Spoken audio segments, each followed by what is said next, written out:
Marcy, the weapon seized by Brownsville police goes back to a stolen weapon from a home that was burglarized in Harlingen, according to police. Martin Chirinos faces aggravated assault with a deadly weapon, assault by strangulation, evading arrest with a motor vehicle, resisting arrest, and theft by possession. According to Brownsville police, they responded to the border apartments along Media Luna Road around 2 a.m. Friday for shots fired. When officers arrived, they followed a vehicle matching the description, and Chirinos was arrested and they seized a gun. Any officer can run the serial number on a weapon, and it'll tell them who that weapon is registered to. So, if this weapon belonged to a brother, a sister, a wife or ex-wife, whatever it might be, it'll show basically, and especially if somebody actually reported the weapon. Officers arrested Chirinos at the parking lot of Sunrise Mall. According to Harlingen PD, the weapon they found was taken from a home that was burglarized. Chirinos' bond is set at $295,000. In the studio, Tiffany Huertas, CBS 4 News and ValleyCentral.com. And Brownsville police are now offering a $4,000 reward for any information leading to the arrest of this man. He's wanted for a series of aggravated robberies around the city since April. He is seen walking into loan companies, this is a surveillance video, with a black handgun and taking all the cash. He is considered armed and dangerous right now. If you do have any information, you can contact Crime Stoppers 546-8477. We'll have more for you at 6 o'clock. On to at 5, new details in a fatal crash over the weekend in Willacy County. The sheriff's office there has now released the name and a mugshot of the driver who they believe caused that accident. On Christmas Eve, Antonio Quintero Valdez was driving down State Highway 186 when he crashed head-on into a truck, killing a man, woman, and their 2 children. Valdez is now charged with 4 counts of criminal negligent homicide. The crash has now left a 12-year-old girl without her parents and siblings. La Sara ISD is taking donations to help the family. At this hour, a crash involving a Valley Transit Company bus remains under investigation. We showed you this video Monday afternoon. It happened on 3rd and Harrison in Harlingen. Right now, police say it's still too early to determine who exactly was at fault. There have been no citations issued yet. 5 people suffered minor injuries. And 11 undocumented immigrants, including 5 children, have been rescued from drowning by Border Patrol agents. The group on a raft in the Rio Grande when it would capsize. Agents noticed them struggling to stay afloat, so they entered the water and pulled them all to safety. The immigrants rescued were from Honduras and Nicaragua.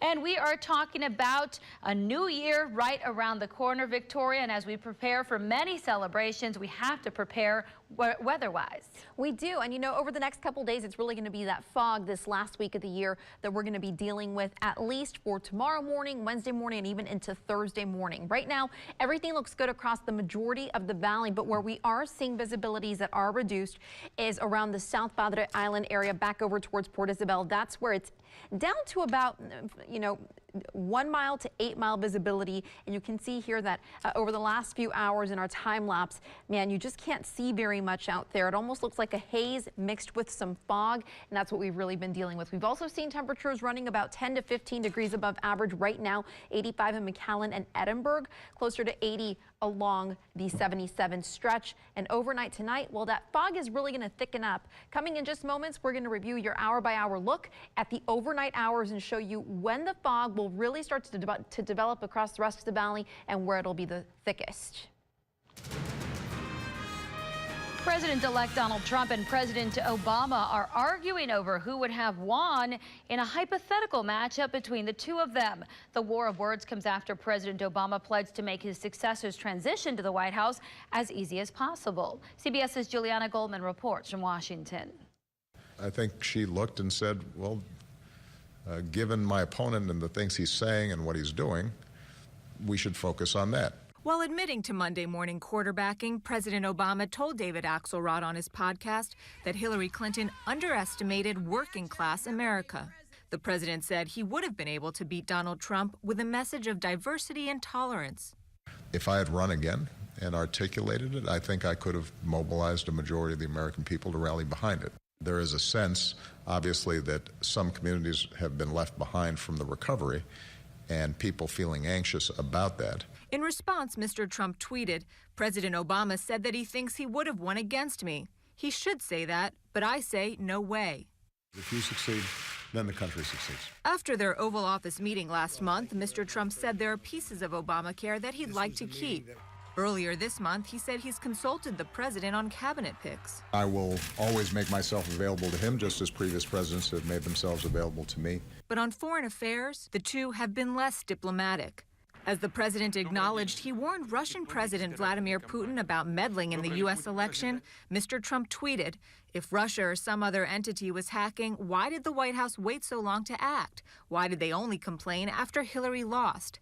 And just this week, Mr. Trump criticized the administration for abstaining from the United Nations Security Council resolution condemning Israeli settlements in the West Bank, tweeting, "As to the UN, things will be different after January 20th. President-elect Donald Trump resumes his working vacation today from his Mar-a-Lago club, where he's scheduled to meet with transition aides. Juliana Goldman, CBS News, Washington. On the topic of the hypothetical matchup between himself and President Obama, Mr. Trump added, "The world was gloomy before I won. There was no hope." And a follow-up tweet, "The world was gloomy before I won." Again, you can see that on Twitter. This brings us to our question of the day. Should world leaders discuss global policy on social media? Big question for everyone out there. The poll is on valleycentral.com. And Obama and Japanese Prime Minister Shinzo Abe have laid wreaths at the USS Arizona Memorial to honor Americans who died in the Pearl Harbor attacks. It's the first visit by a Japanese Prime Minister to that memorial. More than 2,300 U.S. servicemen died in the Japanese attack that plunged the United States into World War II. Nearly half of those killed were on the Arizona, with most still entombed in the wreckage. We have a shared responsibility to look directly into the eye of history and ask what we must do differently to curb such suffering again. Caroline Kennedy, the U.S. ambassador to Japan, told us this is about both nations finding peace. Well, the Better Business Bureau is out with the top scams for 2016, what to look out for in your consumer news, and it's the fastest animal in the world. Why now is it in danger of becoming extinct? What researchers have found. But first, many paying tribute to yet another Hollywood icon as the news of Carrie Fisher's death is released. The latest next. I have a dog walking business. Did this landlord's home become a kennel? Watching CBS 4 News at 5 with Marcy Martinez, Eddie Flores, and weather with meteorologist Brian Hale. On air, online. CBS 4 News at 5. Continue. Airstrikes continue in Syria as authorities continue to look for a suspect in that bombing in Berlin. Q McCrae has the latest. From the Terrorism Alert Desk in Washington, I'm Q McCrae. A U.S.-led coalition airstrike has taken out a senior ISIS leader in Syria. The ISIS convoy was hit in western Raqqa on Tuesday. The leader killed was in charge of protecting Raqqa from Syrian forces. And new video of the man who authorities say killed 12 people and injured 48 at a Christmas market in Berlin. You can see Anis Amri on surveillance video at Milan's central train station. We've also learned Amri urged his nephew last week to kill his uncle to prove his worthiness to ISIS. And a day after a new video was released of a Catholic priest abducted by ISIS in Yemen, India says it's doing all it can to free him. In the video, the priest is pleading for help from the Indian government, fellow Christians, including Pope Francis. He was captured last month in an attack on a church. From the Terrorism Alert Desk in Washington, I'm Q McCrae. Russia has now recovered one of the black boxes from its military jet that crashed in the Black Sea. The flight data recorder was found this morning about a mile from the shore, but the plane's other black box, the cockpit voice recorder, still missing right now. The jet with 92 people on board went down Sunday. There were no survivors. A Kremlin spokesman says terrorism is not a likely cause of that crash. And a Kansas federal judge has lifted a stay of execution for a former soldier who was sentenced to death for killing 2 women and also convicted of 3 rapes. Now, Ronald Gray has been held at Fort Leavenworth, Kansas, since the military court sentenced him to die in 1988. The U.S. military has not carried out an execution since 1961. At this time, no execution date has been set. Civilian courts also sentenced Gray to 8 life terms for 2 other killings and other rapes. Gary Holmes has now been charged with capital murder in the fatal shooting of a 3-year-old boy in a road rage incident in Arkansas. Right now, the 33-year-old remains jailed without bond. Asen King was shot December 17th while on a shopping trip with his grandmother. Holmes has pled not guilty. And a former contestant of the show Survivor has been sentenced to at least a year in prison for possessing child pornography. During the hearing in Detroit, Michael Skupin asked for mercy from the judge and denied downloading the photos on his laptop. Skupin will be eligible for parole after a year. The longest he can be kept in prison is 4 years. Actress Carrie Fisher, who found enduring fame as Princess Leia in the original Star Wars, has died. She was 60. Fisher's daughter, Billie Lourd, said her mother was loved by the world and she will be missed profoundly. Fisher had been hospitalized since Friday when she suffered a medical emergency on board a flight to Los Angeles. Besides her daughter, Fisher is survived by her brother, Todd Fisher, and her mother, actress Debbie Reynolds. And here at home, we're talking about a warm week, but there could be some change in store for us, Victoria. There is for the beginning of the weekend. Then for the first of the year, it's all going to be above average. We're going to see close to 80 over the weekend, mostly cloudy skies, and there may even be a little bit of rain in the forecast. Coming up in just moments, we're taking a look at your New Year's Eve and day and also showing you some tips for driving in that fog that's coming up.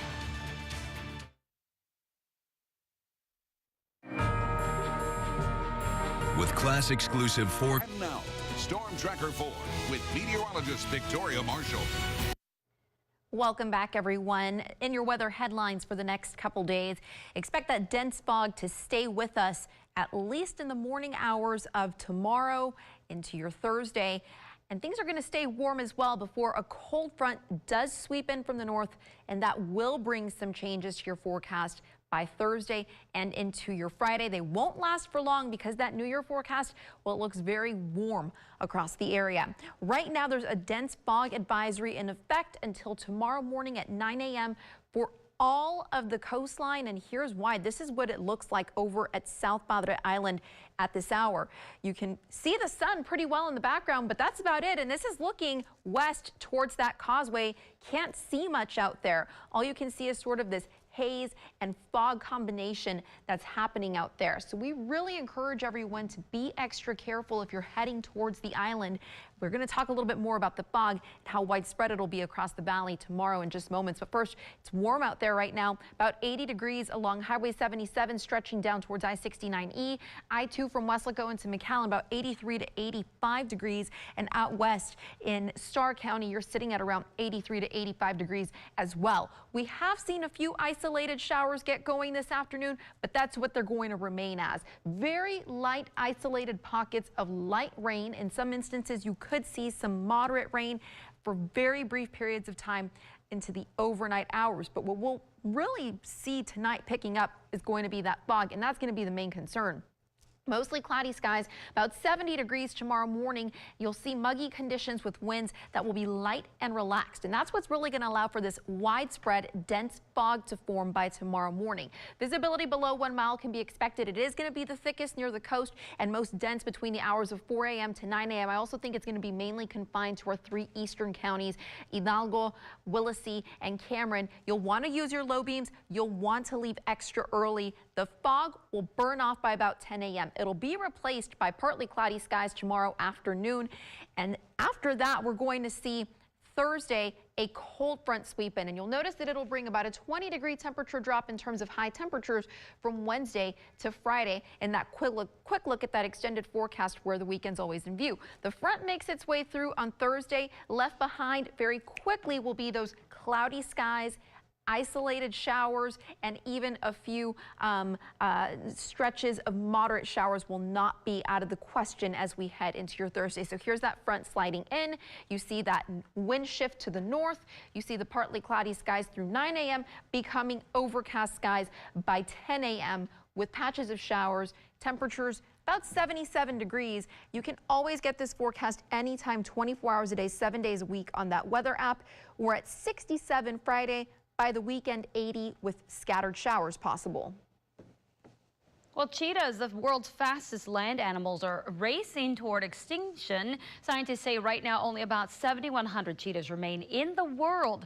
Cheetahs have lost 91% of their historic habitat that once included areas throughout Africa and Southwest Asia. The journal study suggests securing protected land for cheetahs is not enough because they don't typically stay within conservation areas. Here's another reason 2016 may go down in the history books. The World Meteorological Organization says this year will likely be the hottest year in recorded human history. But when it comes to climate change, that won't be all 2016 is remembered for. Emily Atkin from our national news partner Circa explains. We are going to end the EPA intrusion into your lives. I will also cancel all wasteful climate change spending. But 2016 was a milestone year for the fight against climate change. Here are 5 ways countries took action this year to make the world cleaner, greener, and a little bit cooler. Number 1, a global agreement to lower emissions. The Paris Climate Agreement went into effect. That's 197 countries representing 56% of the world's carbon emissions, including high emitters like China and India. Number 2, China decreased coal consumption and expanded renewables. China this year led the world in expanding renewable energy capacity. The country's use of coal also declined 3.7% in the last year. And speaking of renewables, number 3, 47 countries pledged to go 100% renewable. Bangladesh, Ethiopia, Costa Rica, and other countries hit hard by climate impacts said they'd strive to lead the world in clean power deployment and go 100% renewable and carbon neutral by 2050. Number 4, a lot of fossil fuel projects were scrapped. All of these projects were scrapped in 2016. Number 5, clean energy is on pace for record growth. Renewables are the fastest growing source of electricity generation, and they're expected to represent 28% of the world's electricity generation by 2021. For Circa, I'm Emily Atkin. For more look backs on the big events of 2016, check out circa.com. And up next on CBS 4 News at 5, if you have a gift card you have but don't want, there's a way to switch it up for something more your style. We've got the details in Consumer News. Why are you checking your credit score? I want to see if it changed. Credit scores don't change. The Better Business Bureau is out with the top scams for 2016. The scams vary in name, but they are also similar in the way they work. CBS's Chris Martinez explains. You need to pay the Internal Revenue Service. Countless Americans have received a call similar to this one, including Mary Van Essendelft. He says to me, "This is the IRS." A con artist posing as an IRS agent told her if she didn't pay her family's taxes, she'd be thrown in jail. She ended up forking over nearly $100,000. He said, "But don't tell anybody, don't call anybody, because your house is bugged." The Better Business Bureau says tax cons were the top reported scam of 2016. In other popular scams, criminals pose as debt collectors, say you've won a sweepstakes, or offer a job opportunity. Online purchase scams are when victims buy items from a fake website. This can happen to anyone. The Better Business Bureau's Emma Fletcher says the various phone scams have something in common. The con artists want money right away. They love to create a sense of urgency. To get you sort of in a heightened emotional state where you need to get them that money immediately. That's what Linda Williams told us earlier this year. A con artist called her claiming she'd won $50,000. But first, she had to wire them several upfront fees. I guess I hoped that this was real. And the scam artists want an untraceable form of payment. They're asking you to transfer money through a wire transfer service, or asking you to pay with a gift card, money card, green dot. Those are big red flags. And experts say if someone is demanding money, or if the offer sounds too good to be true, it's likely a scam. Chris Martinez, CBS News, Los Angeles. And some good news on the IRS scam. The Better Business Bureau says reports of the scam went down dramatically after authorities shut down an alleged criminal call center in India. The holiday shopping season didn't end with Christmas. For some, it just began with so many items now on clearance. It's also one more chance for retailers to cash in. Analysts predict the week after Christmas will account for about 14% of this year's holiday sales. Why is the day after Christmas becoming so much more increasingly important for these brick and mortar stores? Well, probably because about 25% of people say that they got a gift card. So we know the gift card business is enormous and blowing up. We also know that returns are a big deal, and so you're going to get people back that way. Overall, holiday shopping sales are expected to be up roughly 4% from last year, and online sales have brought in more than $79 billion. That's a nearly 11% increase. And if you got a gift card this holiday season, but it's not the store you like, you can try swapping it. There are gift card marketplaces like Cardpool, Card Cash, and Raise that guarantee the balance on the card and help prevent scams. And we'll be right back with the last look at the forecast in Victoria next. Time Warner Cable is now Spectrum, redefining what a Okay, everybody getting ready for this weekend, whether it be celebrating the new year or just maybe start cleaning out for Christmas, you know, your Christmas decorations. You want to think about that. Right. So what about the, you know, what's going to be like outside for us? This weekend, I think, will be okay. We are going to see mostly cloudy skies, maybe a couple showers Saturday and Sunday. Daytime highs around 80. What we're more concerned about is the morning fog tomorrow morning. It will be rather dense. Same Thursday before that cold front arrives. It will bring some changes, not the sweeping changes that we've seen in the past with temperatures dropping to the 40s, but temperatures will drop to comfortable levels, 67 by Friday afternoon. Very nice. And we'll see you back here at 6 o'clock.